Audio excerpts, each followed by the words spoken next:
Buenas tardes. Muy buenas tardes, señores y estimados especialistas. Vamos a desarrollar hoy día la ficha número 14 en comunicación. Bien, mis queridos especialistas del área de comunicación, vamos a iniciar de inmediato dándoles elementos importantes para que puedan ustedes fortalecer su sesión taller en las instituciones educativas. La ficha que vamos a trabajar es la ficha número 14, cuyo texto es descriptivo. Vamos a trabajar, la aprendemos, ¿verdad? Y ahí observamos que tenemos textos descriptivos, ¿verdad? Continuo.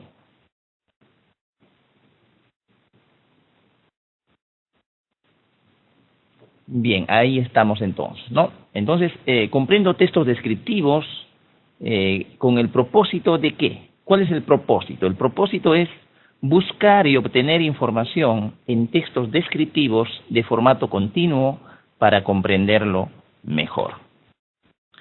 Hemos, a lo largo de las sesiones, de las fichas, se ha venido trabajando justamente diferentes tipos de texto. Y uno de los textos más o menos simples es justamente el texto descriptivo, ¿verdad? Y ustedes como maestros del área de comunicación saben que justamente el texto descriptivo pues consiste en explicar, ¿no? Cómo es alguien. Se puede explicar un sentimiento, un animal, un objeto. Y el propósito fundamentalmente del texto descriptivo es detallar características. Y se centra fundamentalmente en particularidades. Bien. Cuando nosotros señalamos comprendo textos descriptivos, ahí tenemos que tener en cuenta bien qué cosa es un texto descriptivo, ¿verdad? Y cuál es el propósito. Y también tener en cuenta la tipología. La tipología que puede ser, por ejemplo, objetiva, subjetiva, ¿no? Estática, dinámica. Pero en este caso que nos convoca es un texto objetivo, ¿no? Es un texto descriptivo de tipología objetiva, porque se trata de un artículo de divulgación científica. Un texto descriptivo de divulgación, ¿no? De género textual, es un artículo de divulgación científica. Por lo tanto, tiene la tipología objetiva, es decir, se desarrolla de manera impersonal, ¿verdad? Se usan las descripciones técnicas, no ingresa el punto de vista personal como lo hace la subjetiva, por ejemplo, la parte sentimental, ¿verdad? O cuando describimos aspectos o descripciones literarias. En este caso, no. En este caso es de tipología objetiva.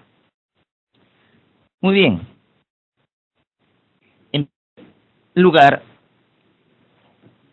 nosotros tenemos que ir entendiendo, ¿verdad?, cuál es el área curricular de comunicación que se va a trabajar.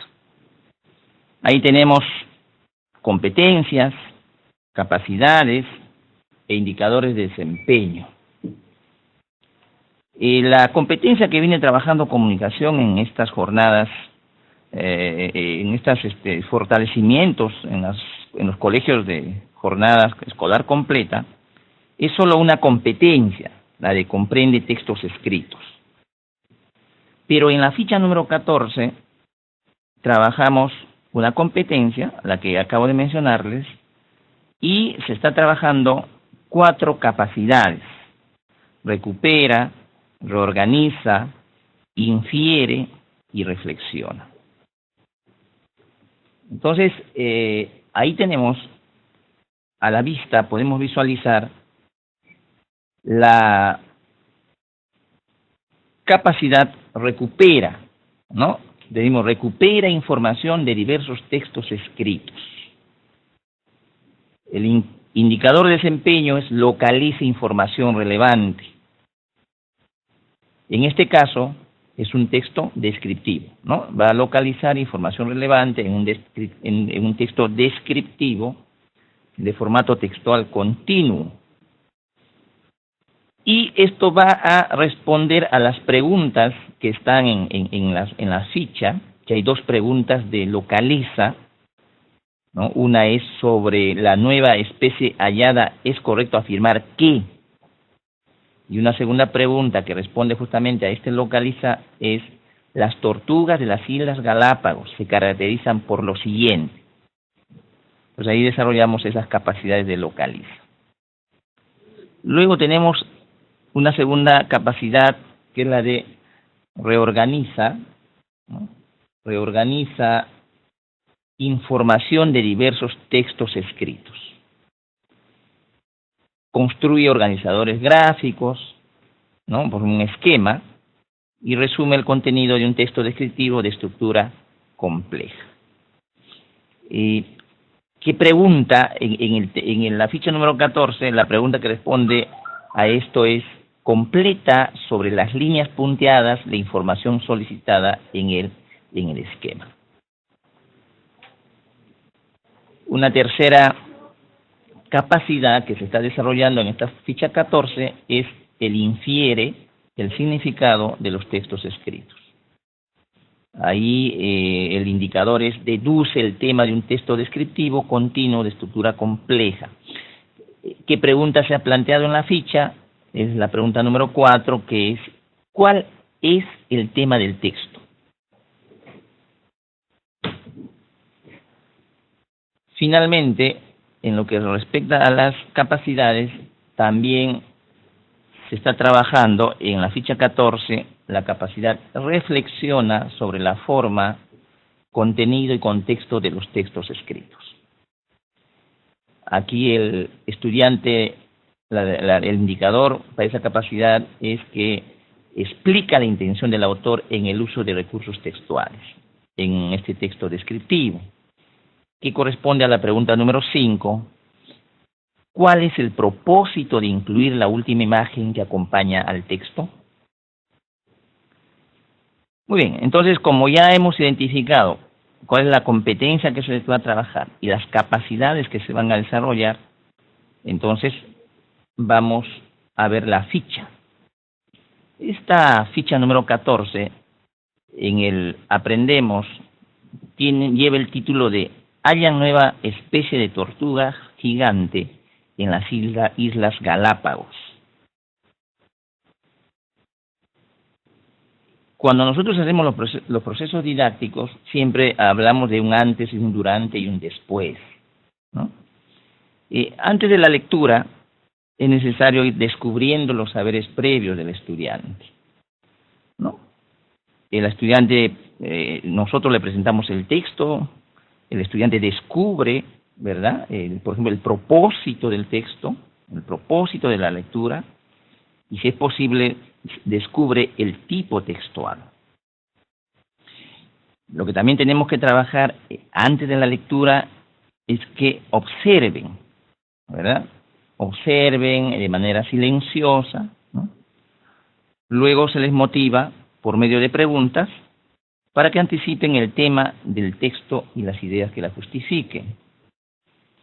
Por ejemplo, las preguntas que siempre planteamos es de qué trata el texto o de qué podría tratar el texto, cómo se dieron cuenta, ¿verdad? Cómo justifican, cómo se dieron cuenta. ¿Recuerdan algo sobre este tema? De repente en clases anteriores han tocado algo parecido a este tema, o sobre este animal, o sobre este tipo de texto descriptivo, ¿verdad? ¿Qué nos dirá sobre este objeto? En este caso, el objeto a describir, ¿no? Es una tortuga, ¿verdad? Y, por ejemplo, ¿cuál habría sido el propósito del autor al escribir este texto? ¿Verdad? Es otra pregunta que nos va a permitir que los alumnos empiecen a trabajar antes de la lectura y puedan sacar sus saberes previos. Es decir, nosotros estamos motivándolos para que ellos se anticipen al contenido en sí del texto. Le indicaremos, lógicamente, que lean en una primera lectura de manera silenciosa e identifiquen las palabras claves del título. No quiero dejar de pasar que es muy importante, mis queridos especialistas, que la mirada de los estudiantes se oriente, ¿verdad?, hacia las características del texto, ¿no? Hay que ayudarlos a que tengan una mirada orientada hacia las características del texto. Por ejemplo, en este caso tenemos los párrafos, el título, hay imágenes e inclusive los elementos paratextuales. Entonces es importante trabajar esto con los estudiantes antes de la lectura. Bien, entonces como ya los estudiantes vieron, observaron de manera silenciosa la lectura, han visto los elementos paratextuales, han observado o han identificado palabras, ¿verdad?, títulos, párrafos, han visto las imágenes. Entonces empezamos a trabajar ya con ellos la siguiente estrategia, ¿no? De repente el subrayado o flechas, llaves. En este caso se están trabajando de manera muy simple porque se les pide a ellos que identifiquen las palabras claves del título asociadas con la imagen, ¿no? Ahí estamos observando la imagen de una tortuga lógicamente de tamaño muy considerable, y se le solicita al estudiante que identifiquen esas palabras claves. Entonces ahí se ha sombreado, ¿verdad? Por ejemplo, la palabra en el título, nueva especie, tortuga gigante, Islas Galápagos. Entonces, nueva especie, lógicamente nos está hablando de una nueva tortuga. ¿Y qué tipo de tortuga? No es una tortuga cualquiera, es una tortuga gigante. Y ahí inclusive nos indica de dónde es esa tortuga o dónde podemos encontrar a esa tortuga. Nos habla de las Islas Galápagos. Entonces, leyendo el título e identificando las palabras claves, ya el alumno está interpretando o ya está sabiendo de qué va a tratar el texto.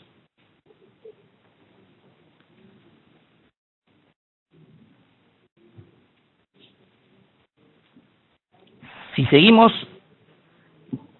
trabajando en los otros párrafos, aquí hemos traído solo una muestra de los párrafos donde se indican las características de esta tortuga. Aquí vamos a ver entonces ya, por ejemplo, identificamos, ¿no?, en cada párrafo qué tipo de información nos brinda. Y en el texto descriptivo lo que queremos es señalar, identificar justamente esas palabras, ¿verdad?, que caracterizan, ¿no?, que explican, ¿no?, el caso de la tortuga. Por ejemplo, identifican en cada párrafo qué tipo de información se brinda. Y ahí trabajamos las características, ¿no? Peso, tamaño, tiempo de vida, forma del caparazón, origen, hábitat, la clasificación de este tipo de tortugas. Ahí hemos sombreado, por ejemplo, en un párrafo que ustedes pueden observar, en el párrafo que está en la parte superior, el peso, ¿no? Tienen hasta 225 kilos, ¿verdad? El tamaño del caparazón mide casi 4 pies de largo. Estamos hablando del tiempo de vida, son extremadamente longevas, nos señala. Pero también se está trabajando, por ejemplo, la clasificación. Entonces se clasifican en tortugas de caparazón en forma de domo, y tortugas de caparazón en forma de silla de montar. También se está identificando, por ejemplo, ¿verdad?, su hábitat, ¿no?, donde viven. Una de ellas vive en las islas con gran humedad, con abundante vegetación, que es la isla Santa Cruz, y la otra tortuga, que también es gigante, vive en una zona más árida, con menos vegetación. Entonces, hemos observado ahí y hemos identificado características, peculiaridades de este animal, ¿no? Llámense peso, tamaño, tiempo de vida, forma de caparazón, origen, hábitat, clasificación, etcétera. Todo lo que pueda a nosotros describirnos respecto a la lectura que se está leyendo, ¿no?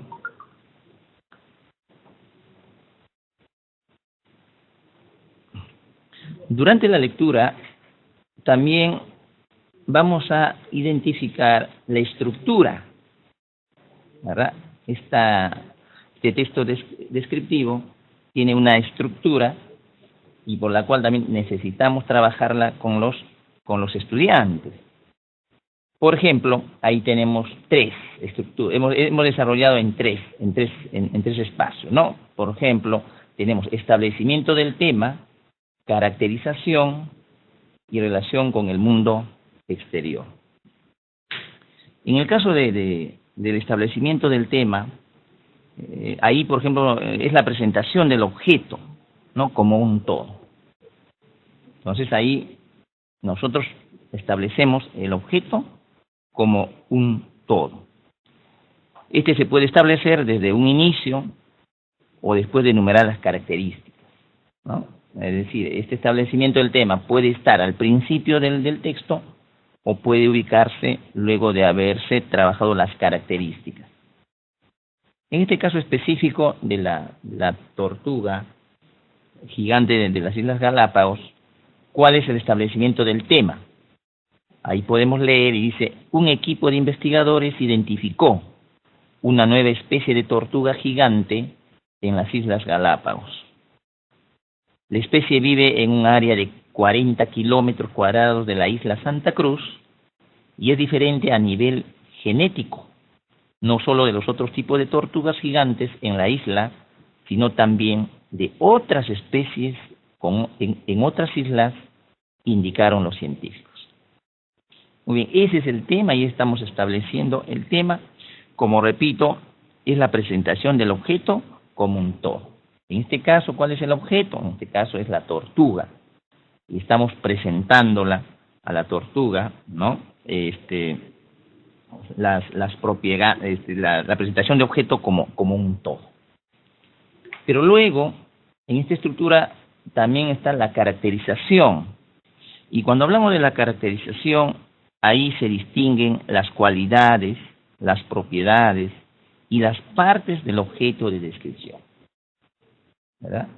Ojo, en la caracterización, ¿qué distinguimos? Cualidades, propiedades, partes del objeto, en este caso de la tortuga.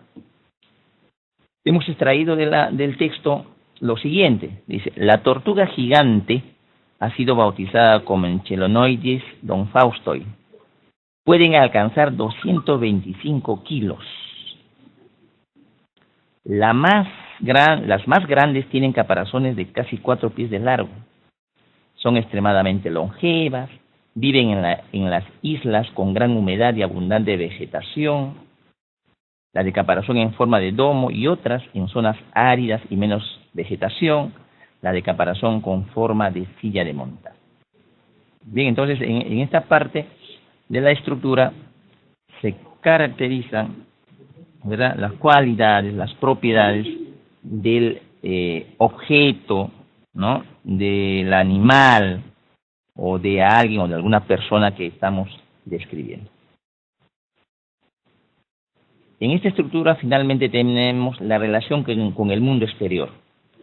La relación con el mundo exterior establece una relación tanto en lo que se refiere al espacio y al tiempo, como las múltiples asociaciones que se pueden activar en otros mundos y otros objetos. ¿no? Objetos análogos, por ejemplo, las comparaciones que se puedan hacer, ¿no? Entonces, la relación a que nos referimos, el objeto, ¿relación con quién? Relación, por ejemplo, con el espacio, ¿no? ¿Dónde? El hábitat, en qué lugar, cuándo, ¿verdad? Y ese es el espacio, y el tiempo también. En este caso, la relación con el mundo exterior hemos extraído y es, por ejemplo, vive en un área de 40 kilómetros, que es la isla Santa Cruz, y su genética es diferente de otras especies. Su pariente más cercano no habita en la misma isla, las que alcanzan 225 kilos. 225 kilos son las más famosas de las Islas Galápagos, ¿no? Fueron estudiadas, ahí le ponemos inclusive el tiempo, ¿no? Fueron estudiadas durante el siglo XIX por el naturalista. Entonces es importante trabajar también esta estructura. El concepto la vamos a tener ahí, ¿no? Lo que ya les había manifestado, ¿no? La estructura del texto descriptivo continuo, ahí está el establecimiento del tema, la caracterización y la relación con el mundo exterior. Y ya la desarrollamos justamente en esta parte de la diapositiva, con la lectura de la ficha 14. Entonces, bien, como ya estos textos descriptivos se ha ido trabajando permanentemente, y las que vienen inclusive son descriptivos, algunos son continuos, otros son discontinuos, se nos hace un poco más fácil, ¿verdad?, manejar estos tipos de textos. Pero estamos siguiendo la secuencia establecida, ¿no?, en las fichas. Entonces, mis queridos especialistas, yo termino y concluyo presentándoles de repente lo que Mario Vargas Llosa, en su discurso cuando recibió el Nobel de Literatura del 2010, él empezó justamente hablando de la importancia de la lectura, y dijo inclusive que lo más importante efectivamente era, ¿no?, que a los 5 años él aprende a leer, a los 5 años, y aprender a leer es lo más importante que me ha pasado en la vida, señaló Mario Vargas Llosa. Bueno, y efectivamente, ¿no?, la lectura genera y produce una serie de habilidades, de capacidades, permite que el estudiante mejore en todas las áreas a través justamente del uso de estrategias adecuadas para poder comprender lo que está leyendo. Vamos a pasar, vamos a darle pase a la especialista de matemática para que pueda trabajar también la ficha número 14 con el equipo de comunicación. Les agradece su paciencia, y en unos segundos la profesora está trabajando la ficha de número 14, ¿no?, de matemática.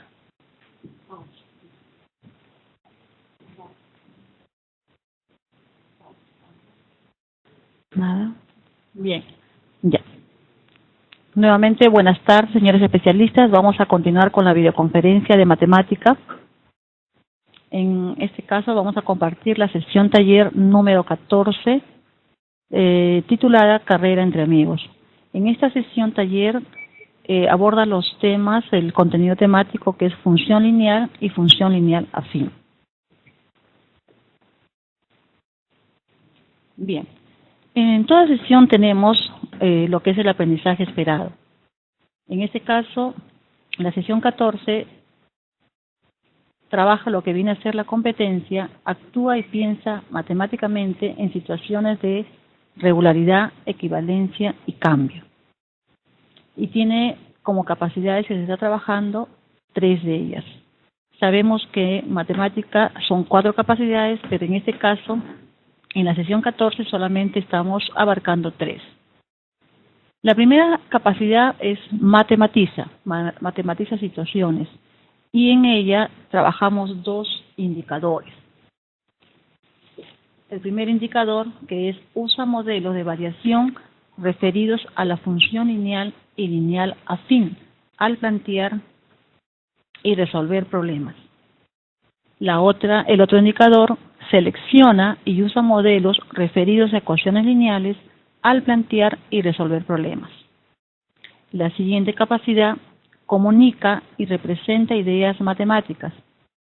Como indicador que se está trabajando es emplea representaciones tabulares, gráficas y algebraicas de la función lineal y lineal afín. Y la tercera capacidad es razona y argumenta generando ideas matemáticas, donde se evalúan 2 indicadores. El primero determina el conjunto de valores que puede tomar una variable en una función lineal y lineal afín. Y el otro indicador justifica a partir de ejemplos el comportamiento de funciones lineales y lineales afines, reconociendo la pendiente y la ordenada en el origen. Bien, esa es nuestra matriz de evaluación y pasamos entonces a visualizar aquí la situación de contexto. Como sabemos, nuestra ficha está distribuida en 4 momentos. La primera, que es la situación de contexto, que trata de la carrera entre amigos. Aquí parte de una situación vivencial, cotidiana, que se da, ¿no?, donde propone lo siguiente. Dice, Mauricio le propone a su amigo Héctor hacer una carrera de 100 metros. Pero como Mauricio es un atleta, él está preparado para ello, le dice que le va a dar una ventaja a su amigo de 10 metros. Esto lo van a desarrollar en su colegio, en la pista atlética que tienen, y como están ahí, esa pista está numerada, está ya distribuida por medidas, entonces va a ser mucho más fácil de poder verificar las distancias que van ellos recorriendo. Héctor recorre 4 metros por cada segundo, mientras que Mauricio recorre 6 metros en el mismo tiempo. Se dice también que las velocidades son constantes en todo el recorrido. Como vemos ahí, estamos observando la imagen de los 2 amigos y que están ellos realizando la carrera. Bien, entonces, una vez indicada la situación de contexto, tenemos aquí que proponer a los estudiantes preguntas que nos van a permitir también saber qué tanto conocen nuestros estudiantes del tema a tratar. Aparte de ello, también es recoger sus saberes previos, y darles la oportunidad también de que ellos resuelvan con estos saberes previos que ellos vienen. Aquí tenemos, por ejemplo, la primera pregunta que dice, ¿en cuánto tiempo alcanzará Mauricio a su amigo Héctor? La otra pregunta dice, establece la relación matemática que represente la distancia que recorre cada uno de ellos en un determinado tiempo y identifica la función lineal y la función lineal afín. Otra pregunta nos dice, ¿en cuánto tiempo terminará cada uno la carrera? Sabiendo que la distancia es de 100 metros. Una cuarta pregunta dice, ¿durante cuánto tiempo Mauricio correrá detrás de su amigo Héctor si tomamos el tiempo a partir de la ventaja de 10 metros que lleva Héctor? Entonces, con estas preguntas vamos a plantear a los estudiantes. Se recomienda que ya tengamos listo en cartulinas y le entreguemos a cada grupo una pregunta. Para ello ya hemos formado nuestros grupos de trabajo, nuestros equipos de trabajo, y le damos un determinado tiempo para que los estudiantes movilicen, ¿no?, sus aprendizajes y puedan ellos dar respuestas a las preguntas formuladas. Es importante que también aquí recojamos todas las respuestas. Acá no es que si está bien o no, acá no es que si está mal, acá lo que queremos es que ellos expresen, indiquen lo que conocen a través de estas preguntas. Bien, y el docente va induciendo a que el alumno vaya dándose cuenta, ¿no?, qué cosa es lo que va a ir desarrollando en cada caso. Por ejemplo, en la primera pregunta, donde dice ¿en cuánto tiempo alcanzará Mauricio a su amigo Héctor?, se sugiere elaborar un cuadro de doble entrada y donde se va a ir ahí detallando, por ejemplo, si Mauricio demora 1 segundo en recorrer 6 metros, por ejemplo, en 2 segundos, ¿cuántos metros recorrerá? En este caso sería 12 metros. En 3 segundos, ¿cuántos metros recorrerá? 18 metros. Mientras que en el caso de Héctor, por ejemplo, él ya tiene una ventaja de 10 metros. Y además, él recorre en 1 segundo 4 metros. Entonces, ¿cuánta distancia recorrerá? Si decimos que en 1 segundo recorre 4 metros, 4 por 1 es 4, más 10 que ya lleva él que tiene una ventaja, sería 14. En 2 segundos, él recorrerá 8 metros más 10, 18 metros. Como vemos ahí, por ejemplo, Héctor va adelante, le está ganando a Mauricio. Pero va a llegar un momento en que Mauricio lo va a alcanzar. Por eso que en esta pregunta dice, ¿en cuánto tiempo alcanzará Mauricio a su amigo Héctor? Planteando entonces, de repente con una tabla de doble entrada, podemos nosotros mostrar al estudiante, después de que ellos ya han planteado sus respuestas, cómo sería, digamos, la respuesta que se obtiene frente a esa pregunta, ¿no? Ahí, por ejemplo, ya indicaríamos que al cabo de 5 segundos, Mauricio va a lograr alcanzar a su amigo. Pero como les digo, hay que darle un tiempo al estudiante para que ellos planteen sus respuestas. Ya después el docente consolida con lo que ellos han trabajado y al final ellos van a ir ya dándose cuenta de cómo lo hicieron ellos y cómo debió haber sido. Igual en la segunda pregunta, establece una expresión matemática que represente la distancia, dice. Si Mauricio demora 1 segundo para recorrer 6 metros, significa de que la expresión que acá se está relacionando sería 6 por t. 6 metros por t, que es el tiempo. En el caso de Héctor, por ejemplo, él tiene 10 metros de ventaja y él recorre en 1 segundo 4 metros. Entonces sería 10 más 4t, ¿no? Y así vamos a ir entonces mostrando a los estudiantes cada una de las preguntas y cuáles son las respuestas a cada una de ellas. Bien. En la segunda parte tenemos el aprendemos. En el aprendemos es donde vamos a dar toda la definición, el estudiante va a conocer, va a tener una información respecto al tema que vamos a trabajar. Pero antes de ello, antes de ingresar al aprendemos, después de haber trabajado la situación de contexto, después de haber respondido los estudiantes las preguntas y con el docente haber consolidado, lo que se tiene que hacer aquí es primero que el docente indique, señale a los estudiantes cuál es el propósito de la sesión, qué cosa es lo que se va a trabajar, qué cosa es lo que se quiere lograr.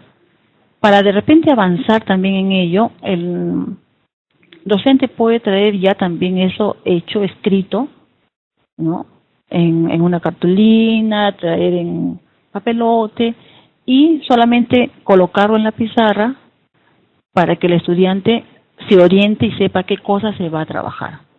Es importante darle todas las pautas al estudiante para que sepa en qué va a consistir la sesión de ese día, la clase. Bien, ahora sí, en el aprendemos entonces, empezamos dando a conocer al estudiante qué cosa es una función lineal. Aquí, por ejemplo, importante que el estudiante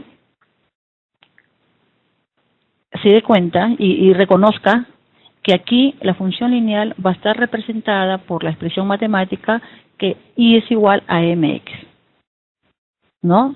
Donde x e y son variables y m es una constante que en este caso recibe el nombre dependiente. Estas variables, una, por ejemplo, depende de la otra. Si yo aquí, por ejemplo, relaciono con lo que se trabajó en la situación de contexto, que era el recorrido que desarrolla cada uno de los amigos, en este caso Mauricio, por ejemplo, Mauricio recorre en un segundo 6 metros. Entonces, cuando x vale 1, él recorre 6 metros, por lo tanto, la distancia que va a recorrer serían 6 metros. Cuando x vale 2, o sea, 2 segundos por 6 metros, x va a ser igual a 12 metros. Y así. Entonces, ahí estamos observando, por ejemplo, que en este caso, y va a depender del valor que tome x. Y va a estar en función, entonces, del valor que tome x. Bien, seguimos. Aquí estamos mostrando cuál sería la gráfica para este tipo de función lineal. Como vemos, es un sistema de coordenadas cartesianas. Podemos también nosotros ya tenerlo elaborado, llevarlo listo, forrarlo con forrarlo de repente con cinta de embalaje para que sea mucho más fácil poder utilizarlo varias veces. Aquí, como vemos, recalcarle al estudiante que en toda gráfica de una función lineal siempre es una línea recta que pasa por el origen de las coordenadas. Siempre va a ser así. Y siempre también decirle que no olvide que el eje X es el eje horizontal y el eje Y viene a ser el eje vertical. Bien, acá estoy mostrando un ejemplo. En este caso dice, el perímetro de un cuadrado del lado A está relacionado o está expresado como P es igual a 4 veces A, donde vemos que P es la variable dependiente, porque va a depender de quién, del valor que tome A. En este caso, A es la variable independiente. Esta es una función porque en este caso uno depende del otro. Recordemos que la función está dada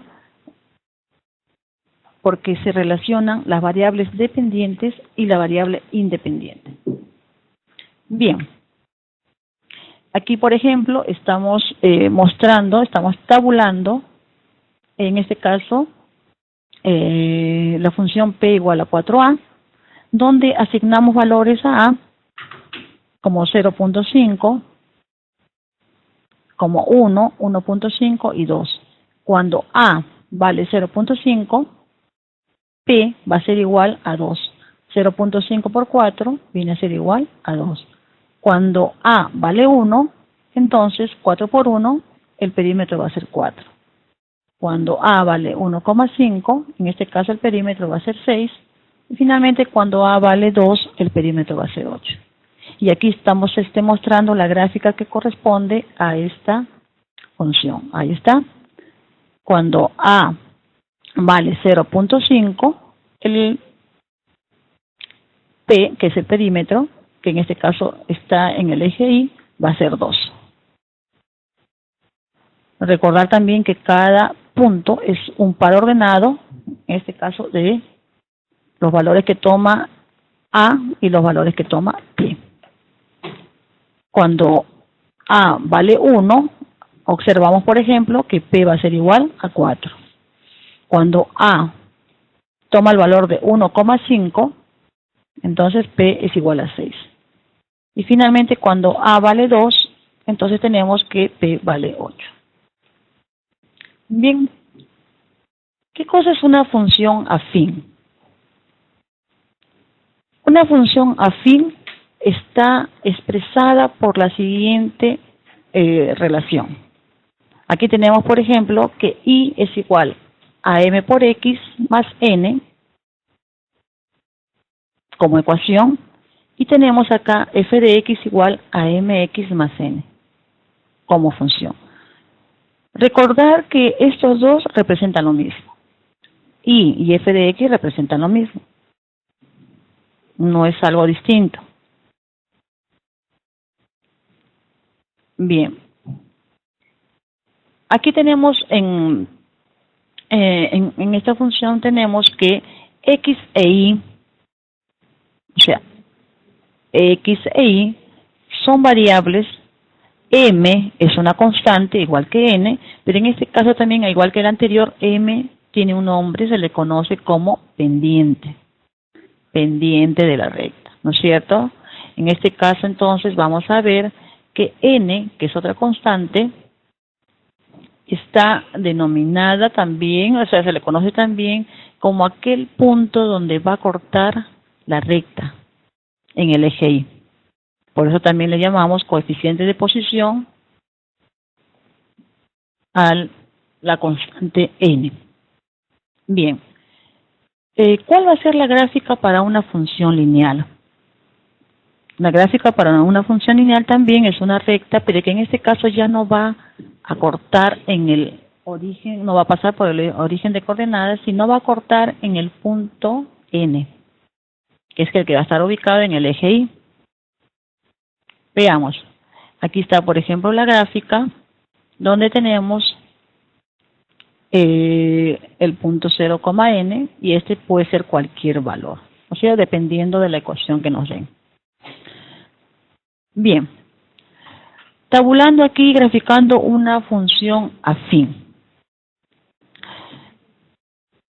Es bueno que siempre ir recalcando también al estudiante la diferencia entre uno y otro. La función afín tiene esta forma, siempre, en este caso, está sumando más 1 y es igual a 2x más 1, pero no siempre esto va a ser positivo, sino también puede ser negativo. Y aquí, como vemos, se está tabulando dándole valores a x y a y. Ahí está. Darle valores significa reemplazar en x y resolver esta operación para poder saber cuál es el valor de y. Cuando x vale menos 3, por 2 sería menos 6 y más 1 me está dando menos 5. Cuando x vale menos 1 por 2 sería menos 2, más 1 sería menos 1. Y así sucesivamente. Vamos dándole valores, ¿para qué? Para poder realizar nuestra gráfica en el sistema de coordenadas cartesianas. Ahí está. Una vez que hemos dado los valores, tenemos los puntos que vamos a ubicar en el sistema de coordenadas cartesianas, y recordar que cada punto es un par ordenado, donde en ese par ordenado el primer punto corresponde al eje X y el segundo corresponde al eje Y. Ahí está. Y comenzamos a ubicar, ¿no? Cuando X vale menos 3, acá está en el lado izquierdo. Cuando Y vale menos 5 hacia abajo, entonces los dos se trazan y se ubica el punto. Igual, cuando tenemos que X vale menos 1, Y vale menos 1, trazamos y ubicamos el punto acá. Y así continuamos con todos los demás pares ordenados. Para finalmente, ¿qué? Finalmente, trazar la recta y poder verificar aquí que esta recta no pasa por el origen de coordenadas, porque justamente es una función lineal afín, ¿no? No pasa. Ahora, en toda función tenemos un dominio y tenemos un rango. El dominio de la función y el rango de la función. En este caso, nosotros observamos, por ejemplo, que a cualquier valor que le demos a X, siempre va a ser posible encontrar una solución. Eso significa entonces que yo puedo darle valores positivos o negativos, y eso quiere decir entonces que yo puedo trabajar con cualquier valor que corresponde a los reales. Por eso decimos que el dominio de la función viene a ser el conjunto de los números reales. Ahora, cuando nosotros damos un valor a X y podemos realizar esa operación, también podemos darnos cuenta de que a la hora de resolverlo, también vamos a encontrar un valor que corresponde también a los números reales. Por eso decimos que el rango viene a ser el conjunto de los números reales. El rango va a depender del dominio, o sea, de los valores que yo le dé a X, son los valores que yo voy a encontrar y eso va a determinar mi rango. Ahora, el dominio vienen a ser todos los valores que nosotros le asignemos a la variable X. Bien. Bien, aquí estamos mostrando un cuadro, ¿no? Y esto también es bueno darle a los estudiantes para que ellos vean y comparen qué semejanzas y diferencias han encontrado entre las dos funciones. Aquí, por ejemplo, tenemos una f de x que es igual a m de x, notación de función, y tenemos, por ejemplo, que en la función lineal afín estamos aquí agregando, en este caso, otra constante, que es más b. Esta es la forma, la notación que tiene como función.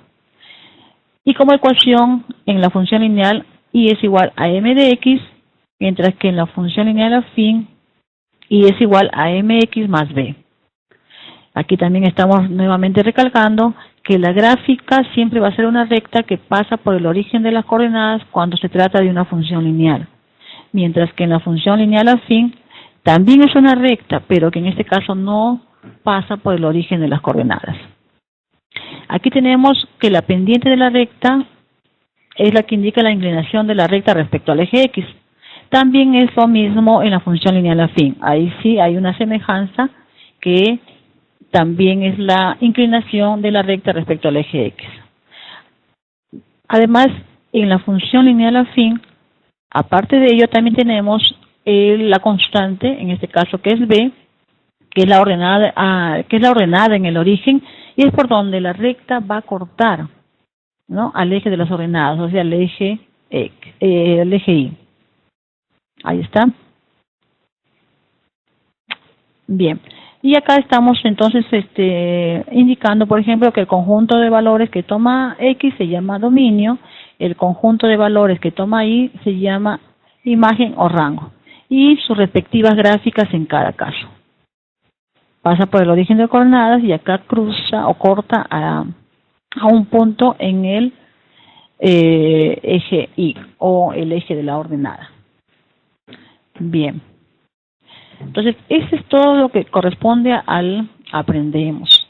Acá tenemos, por ejemplo, lo que viene a ser la pendiente de una recta.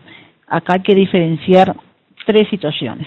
Cuando tenemos una función, hablamos de pendiente. Entonces, aquí, por ejemplo, en el primer caso tenemos que la pendiente es mayor que 0.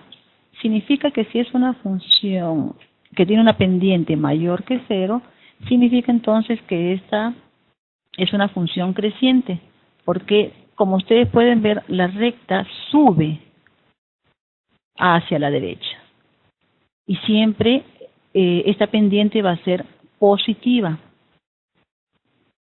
sube hacia la derecha. En cambio, cuando la pendiente es menor que 0, significa que la pendiente va a ser negativa y, como vemos acá, baja hacia la derecha. O sea, baja de aquí hacia acá. Siempre va a tener esta característica. La pendiente, cuando es menor que 0, negativa, baja hacia la derecha y se llama función decreciente.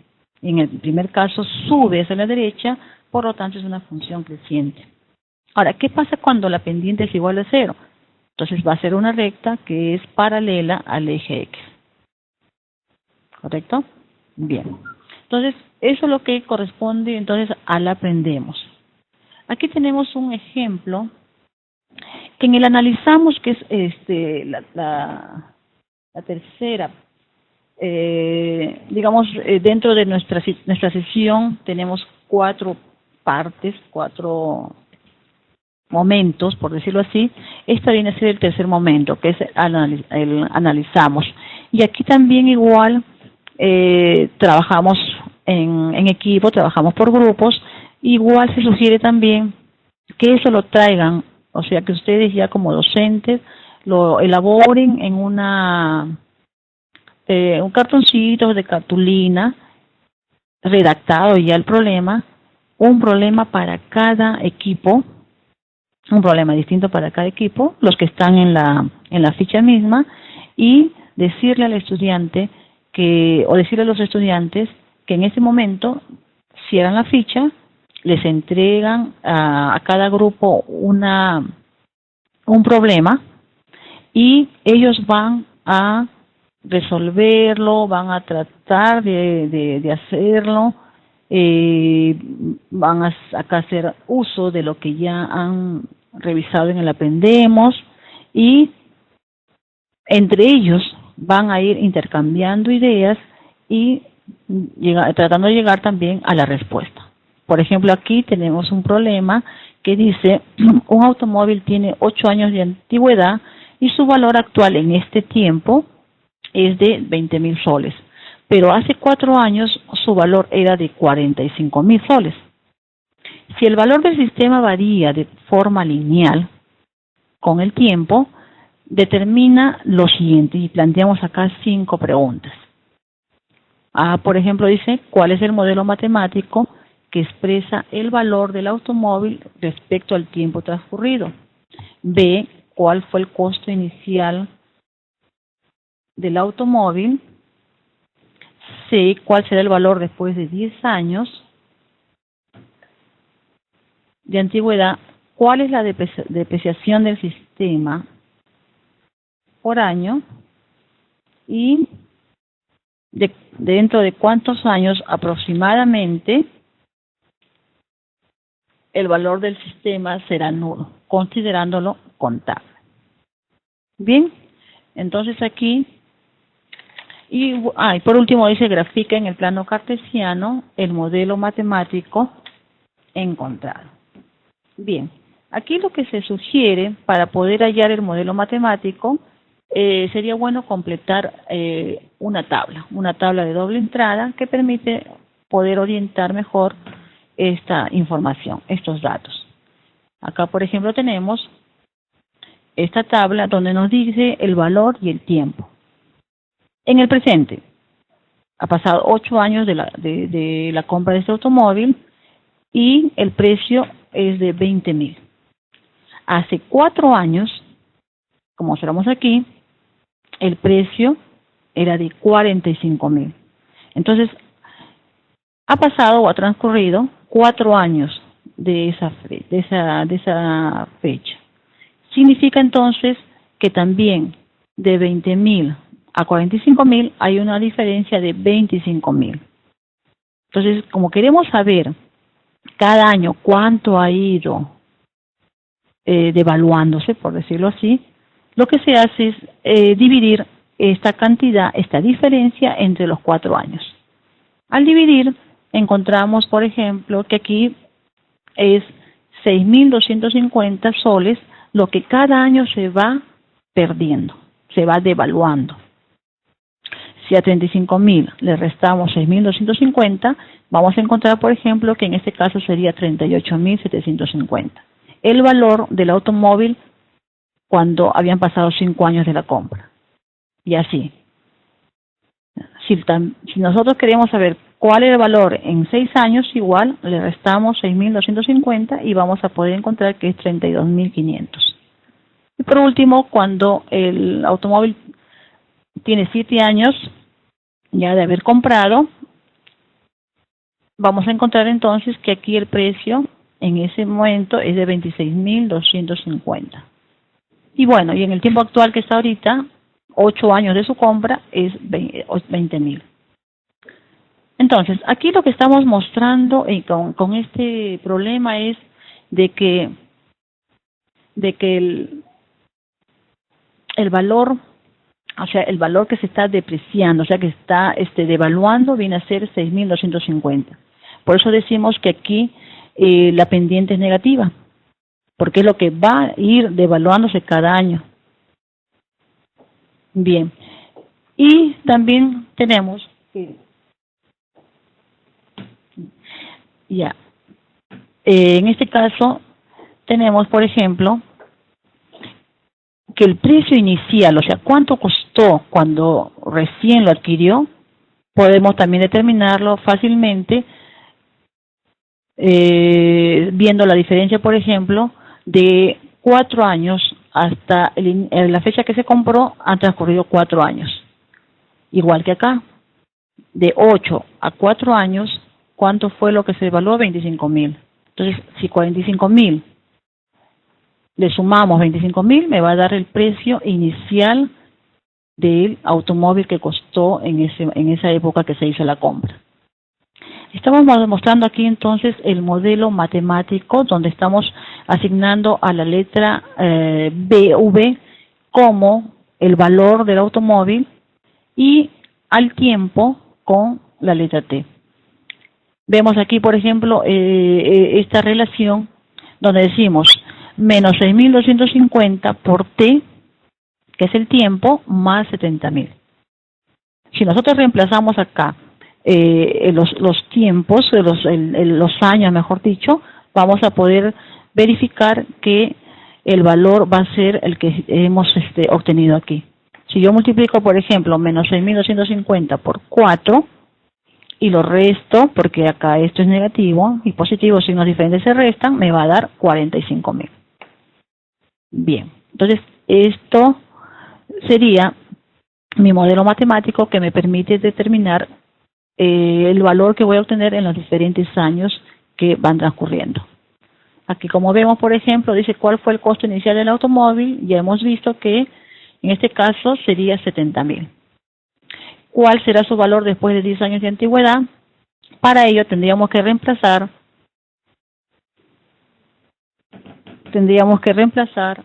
en la ecuación que tenemos aquí, en la función que tenemos aquí, y estaríamos viendo en todo caso que obtendríamos su valor de 7.500.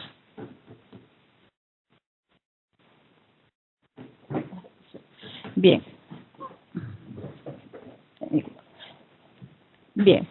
¿Cuál es la depreciación del sistema por año? Ya sabemos que cada año se va devaluando 6.250 soles. Ya, ¿después de cuántos años aproximadamente el valor del sistema será nulo? En este caso, para poder saber el tiempo, tendríamos que decir, como es nulo, que el valor sea 0. Al reemplazarlo, entonces, vamos a encontrar que el tiempo sería 11,2, aproximadamente 12 años. Bien, y ahí estamos viendo la gráfica. Es una gráfica, en este caso es una función decreciente, por eso que está hacia abajo, hacia la derecha. Bien, y finalmente tenemos lo que es el practicamos, donde estamos aquí trabajando uno de los problemas que están en la ficha. Bien, la entrada para un parque de diversiones cuesta 50 soles por adulto y 25 soles por niño. Durante un día ingresaron 300 personas y pagaron en total 12.250.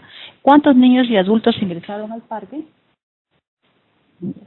Bien, aquí estamos asumiendo que el número de adultos es X, porque, a ver, veamos el problema. A ver, perdón un momentito. Bien, a ver, lo que nos están preguntando aquí es ¿cuántos niños y adultos ingresaron al parque? Sabemos que en total son 300 personas y que estas 300 personas han pagado en total, todas ellas, 12.250 soles. Bien, entonces lo que hacemos aquí es asumir que el número de adultos es X. Si el número de adultos es X, entonces el número de niños será el total de las personas restándole la cantidad de adultos. Supongamos que son 200 adultos, 300 menos 200 serían 100 niños. Entonces ya tenemos aquí la relación con la cual vamos a trabajar. Bien, Entonces, el número de entrada diríamos que adultos es X, niño viene a ser 300 menos X. Sabemos que el costo por entrada de un adulto es 50. Entonces, decimos que el costo total de la entrada sería 50X. Una vez que conozcamos cuántas entradas son de adulto, multiplicamos y podemos determinar entonces el costo. Lo mismo es para la entrada de niños. 25, que es el costo de una entrada por niño, multiplicado por 300 menos X, podemos entonces saber el costo total. Bien, aquí decimos sea A el costo total de la entrada de adultos y N el costo total de la entrada de los niños. Estamos relacionando aquí el costo de las dos entradas, tanto de adultos con los niños, y decimos que C representa el total de las entradas. Ahí está, C es igual a A más N, ¿no? Donde tenemos que C va a estar en función del valor que tome X.